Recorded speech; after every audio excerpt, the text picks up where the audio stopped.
Colleagues, when this tragedy befell, it is the locals who did the first and initial rescue, using hands, hose, and pangas. We provided them with equally gloves. And every person reported to have been retrieved alive was actually retrieved by the locals, not government, not Kiteezi, not even police. When police came, they came with hundreds of servicemen, some in uniform, some ununiformed. By the time I arrived, I was there with the minister for disaster. The police themselves and some of their servicemen in plain clothes tried even to stop me from accessing. Of course, they had prior knowledge that for us, we wanted to find out what were the Chinese doing. We wanted to dig out and identify the positions that had been reported by the locals. As we speak now, Right Honorable Speaker and colleagues, part of the complaint we are having on ground, true, there are so many agencies on ground. And true, we have held meetings, both with the minister, the prime minister, and so many other agencies. But one of the concerns that has remained a constant is that the rescue operations are only done during the day. From Saturday, it is even saddening that people had to die. They were buried beyond the garbage. Kiteezi and this government could not proceed with the rescue efforts overnight. I was there at midnight. People were still crying under the garbage.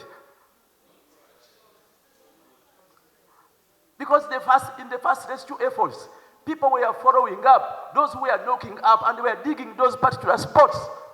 The police and the militants chased us away. They chased us away, and I've been telling them and the minister that allow these locals to point at their houses. Maybe when you dig there, you can save some remaining lives. It has not happened. Right Honorable Speaker and colleagues, these are also human.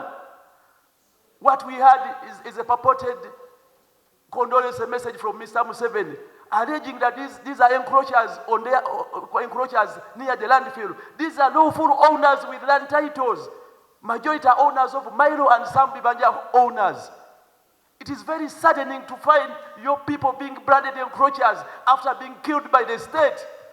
Who was in charge of the landfill? Under which law do neighbors owe a duty to protect themselves against actions of a neighbor? Right Honorable Speaker and colleagues,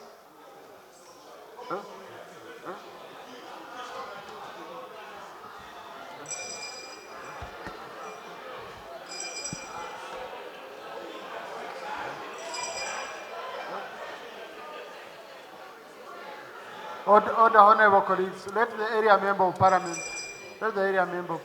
I know emotions can run high on some of these situations, but let's listen. Honorable, you can try to conclude. Right Honorable Speaker and colleagues, our immediate prayer is for government to initiate rescue efforts day and night, because these are lives. We don't want to say we have lost all the hope, much as our hope has reduced. But at least rescue efforts can go on day and night. On Saturday, the minister was there and Kiteezi and other agencies. They promised to commence rescue efforts overnight and pledged to offer light. I heard the Prime Minister, the minister thanking Kiteezi. They brought trucks for lights. When I went to the site around midnight, the generator for the lights was not working and functional. And neither was anyone standing by to even operate the machines. We are demanding that this rescue effort must be done day and night.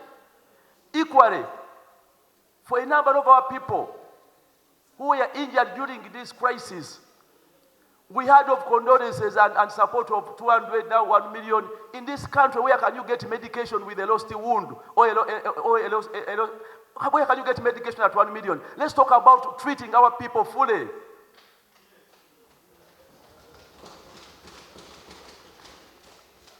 Equally, when it comes to resettlement, it is true. There are some few houses which are closer to the landfill, and indeed they are at risk. But we are saying, as we discussed the question of resettling them in a tent, our people who had their own houses and land, won't be resettled in the tents for the rest of their lives. We want a comprehensive approach that would talk about how do you compensate these people, where are they going. They cannot be taken to stay in the tents forever. These are people, some with families. When it comes to equally those in the tents, the tragedy befell on Saturday. The whole of Saturday, they had promised with the Red Cross and others to put a tent. Honorable Speaker and colleagues, the tent was placed in the night. Most of the victims had to seek shelter from neighbors. I was there overnight.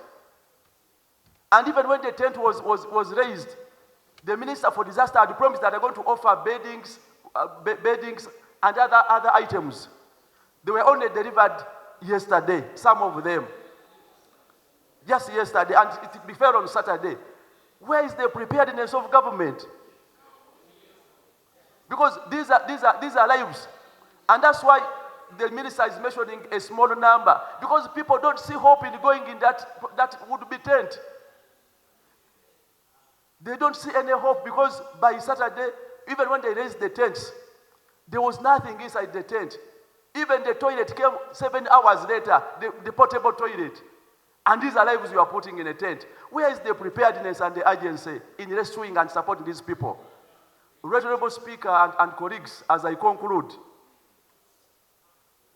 when it comes to the rescue efforts, part of the concerns of the locals is the security organs brought in their own people in plain clothes who they are working with. Those same people working with security blocked the rightful residents, including myself as the area MP initially, until it had to be the intervention of the minister and the IGP. And we are telling them we are the people who know. Indeed, the Prime Minister was embarrassed on ground when she inquired from one of the people working with the police, and that person could not identify the relative he's looking for. There is a possibility that there are some people who are pressed to own bodies not belonging to themselves and want to understand what is being done at the mortuary to ensure that the bodies are handed to rightful relatives. Because there's a likelihood, and the same, and even those who are right, I interacted with one of the family which claimed that they were being charged to retrieve their body from the city mortuary. I brought it to the attention of the Minister for Kampala and the Prime Minister on ground. We need a clear position and commitment that these people are going to be supported, compensated, and get their bodies for free. It is KCCA responsibility and government. Government must come out open and own up this saga and make a promise to compensate and fully compensate these people. As I conclude, Right Honorable Speaker and colleagues, when I will conclude this time, we are very sad. We are very sad as people of Kyadondo East. We are very sad as the people of Kiteezi and Lusanja. But I want to bring to your attention, Right Honorable Speaker and colleagues, that a number of these victims are from your areas. Actually, when I was on ground overnight, I saw a family of 20 stranded outside, covering themselves, and I got interested and inquired. They told me they had traveled from Mbare. Another family had traveled from Guru. And these people are saying that their family members are still missing, buried by the sun. Right Honorable Speaker and colleagues, when the Prime Minister visited Lusanja yesterday, I brought to their attention that some of these families are not from here, but they have come to identify their bodies. The rescue exercise has delayed. How do we support them? The Prime Minister said we cannot support them. These are your people. They are there waiting for bodies of their relatives. They traveled from your areas. They don't have a house. I pleaded with the Prime Minister that allow some of these people, I did just screen them and allow them to shelter in the tent because they are staying outside. When you see them, you may think they are residents of our area. No, they traveled from your own areas, you people here, you members here. When I brought to the attention of the Prime Minister. Honorable Muwadda, I know it's very emotional and all that, okay? But just conclude, please. Use 1 minute to conclude that, please. My prayer and my request is that even these people who traveled from distant areas must be supported. The Prime Minister rejected that proposal with the ministers, and I'm bringing it to your attention because they travel from your own areas. Who is going to support them? They are staying outside because the rescue effort is ongoing. They haven't received their own bodies. What should they do?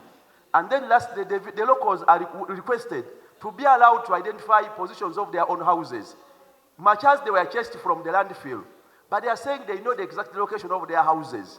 They wanted to support and assist the police. We requested that at least they identify one relative, one family member at a go. They take that member down to identify the location of their house. Because these excavators are going step by step. They may take months to reach. There are even some KCCA workers who are trapped in a KCCA small truck. They are still under the garbage. But KCCA is not speaking about it. There are some KCCA workers who are operating a smaller machine. They were also covered. The distance from where the excavators have reached to where they are is still long. And the coverage is not even a quarter so far in terms of the coverage. We must make all efforts and advocacy that the rescue is speeded up and we support our people. It is very saddening, Right Honourable Speaker and colleagues. Thank you.